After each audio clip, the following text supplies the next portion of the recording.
salaamaya oo mahad celinaya ururka dhalinyarada gobolka Hiiraan ee ii doortay inaan hogaamiyahooda noqdo. waxaan kaloo u mahadnaqayaa dhalinyarada reer Hiiraan asal ahaan ka soo jeeda ee ku sugan caasimadda Soomaaliya ee Muqdisho ee soo qaban qaabiyay munaasabadan aad u quruxda badan ee igu taageerayaan. waxaan leeyahay waan idinka qabaa, waan idin mahad celinayaa mar walibana garabkiina taaganahay.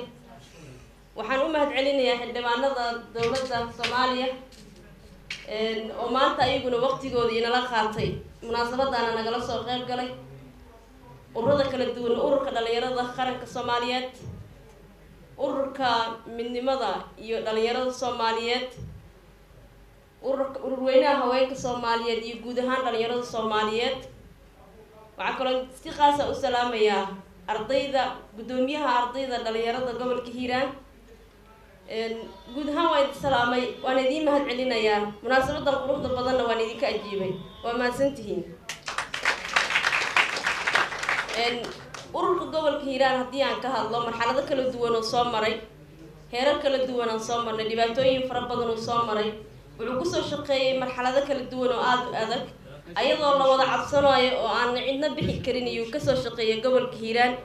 waxaan xoogga saaraynay mideynta iyo horumarinta gobolka Hiiraan. waxaan aad uga shaqeynaynay in dhalinyarada Soomaaliyeed gaar ahaan kuwa gobolka Hiiraan ay u diyaar garoobaan inay ka qayb qaataan dib u soo celintii caasimadda gobolka Hiiraan ee Beledweyne, sidii ay ahaan jirtay in dib loogu soo noqdo, dadkeedii la helo, dadnimadeedii la helo, karaamadii ay adduunyada iyo gaar ahaan Soomaaliya ku dhex lahaydna dib u soo noqoto. waxaan aad ula soo shaqeynay ciidamada Hiil Walaal ee gobolka Hiiraan oo la-aantood aysan suurtagal noqon lahayn inuu Hiiraan dib ay usoo noqoto marxaladii ay ku jirtay. waxaa kaloo la soo shaqeynay ciidamada qaranka Soomaaliyeed oo ugu horeeyaan ciidamada militariga, booliska iyo nabad sugidda. inta waan la soo shaqeynay inagoo aan cabsanaynin oo aanan ka baqanaynin inaan dhimanayno, oo aan ognahay inaan dhimanayno laakiin aanan ka baqaynin inaan isla saacadaas dhimanayno. maxaa yeelay qof waliba waqti uu leeyahay. waxaan nafteena ku xirnay Allah, kaasoo asiga xilligu uu soo doono siyaabooyin kala duwan u soo mari karo. cidna kama baqaynin, cidna ma cabsanaynin, cidna kama cabsanaynin. waxaan u diyaar garownay inaan u dhimano dalkeena, dadkeena iyo waliba gobolkeena inaan u dhimano. Hiiraan bishanka anaga yani waxaan higsanayna waxaa kamid ah ururka dhalinyarada gobolka Hiiraan waxay higsanayaan inaan soo noolayno midnimadii ummadda Soomaaliyeed, maadaama ay tahay Hiiraan meel ummadda Soomaaliyeed taariikh kula halgamaa fara badan iyo madaxdii dalka soo martayna ay tahay meeshii ay ku dhasheen kuna soo barbaareen. inaan martigelino howlaha lagu nabadeynayo guud ahaan Soomaaliya, inaan martigelino mideynta dhalinyarada Soomaaliyeed, inaan martigelino inaan isugu keenno Hiiraan oo ugu baaqayna dhalinyarada Soomaaliyeed meel waliba ay joogto, inaan anagu maanta gogasha dhigeyno ka Hiiraan ahaan. waxaan kaloo u mahad celinayaa dhalinyarada ila soo shaqeysay.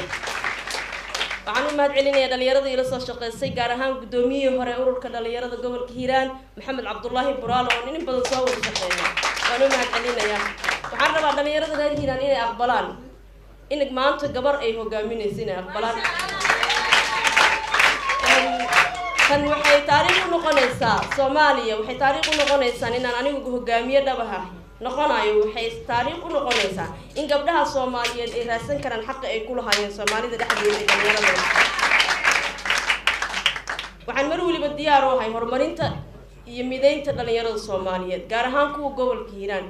meel waliba oo dhalinyaro joogto waxaan diyaar u ahay inaan ka qayb qaato, anoo aan waxba dhaqaalaha ku xireynin. diyaar waxaan u ahay dhaqaalahayga inaan ku bixiyo, nafteydina inaan u huro, midnimadeedii sidii Soomaaliya midnimadeedii dhalinyarada lagu soo celin lahaayna aan galo. waxyaabo muhiim ah jiro oo aan rabo inaan ka dhawaajiyo. Hiiraan, ururka dhalinyarada gobolka Hiiraan, waxaan rabnaa inaan ku sifeyno sidaan hore ugu sifeynayba, inaan ka shaqeyno cadaaladda iyo midnimada dhalinyarada gobolka Hiiraan, inaan ku shaqeeyo shaqsiyan la-aan, cadaalad, sinaan. gobolka Hiiraan saqiir iyo kabiir inay ii siman yihiin, inaan baabi'iyo dhibaatada ah qabiil oo dhalinyaradu nin walba god ugu jiro oo odayaasheena ay nooga sheekeynaya inaan qabiil kala nahay.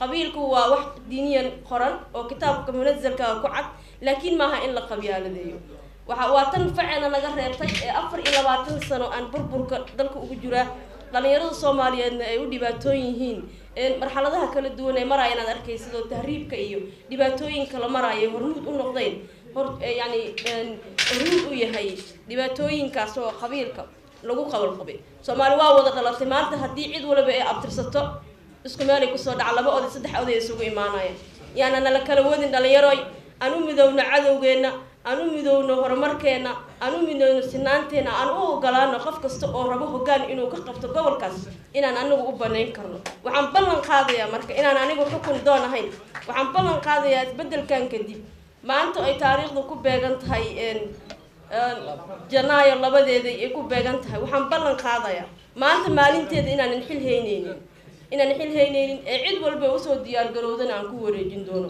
mar labaad iyo mid saddexaad waan idin mahad celinayaa waadna mahadsantihiin waqtigiina quruxda badan waana idinka aqbalay munaasabadan cid soo qaban qaabiso dhalinyarada reer Hiiraan ee gobolkan ku sugan mar labaad iyo mar saddexaad waan u mahad celinayaa dhalinyarada waxaan rabaa inaan ugu baaqo inay ka shaqeeyaan midnimo inay ka shaqeeyaan cadaalad waxaan rabnaa dhalinyarada gaar ahaan gobolka Hiiraan ka soo jeedo sidaan colaada gobolka ka socota aan u dhex istaagi lahayn aan u joojin lahayn dhexda u xirano anna way iga go'an tahay dadka aan ka soo jeedo ee dhalinyarada gobolka Hiiraan waxaan rabaa inay u diyaar garoobaan colaad wiil kuma dhashay wiil aan ku dhimanayo innaga dhalinyarada aan loo kala sheeko xumeeynin meel ma kala jirno waxa la baabi'inayo qoryaha laga dhigayo qoryaha la isugu dhiibayo waa annaga maanta aan u midowna cadawgeena Soomaaliya ma u baahna hadda kadib in qabiil iyo dhibaato ay dhinac nala qabo ma u baahna waxaan u baahanahay midnimo waxaan u baahanahay nabad waxaan u baahanahay waxbarasho waxaan u baahanahay cadaalad iyo sinaan cid ka sharaf badan ma jirto cid ka sharaf badan ma jirto qof kasta Ilaahay wuu karaameeyay wuxuuna ugu karaamo badan qofkiina ugu caabudka badan marka waxaan u baahanahay dhalinyarada Soomaaliyeed inay u fahmaan gaar ahaan kuwa gobolka Hiiraan bari hadaan maanta idin hogaamiyo bari hoggaanka waa idin dhigaya u sii diyaar garooba waana maasantiin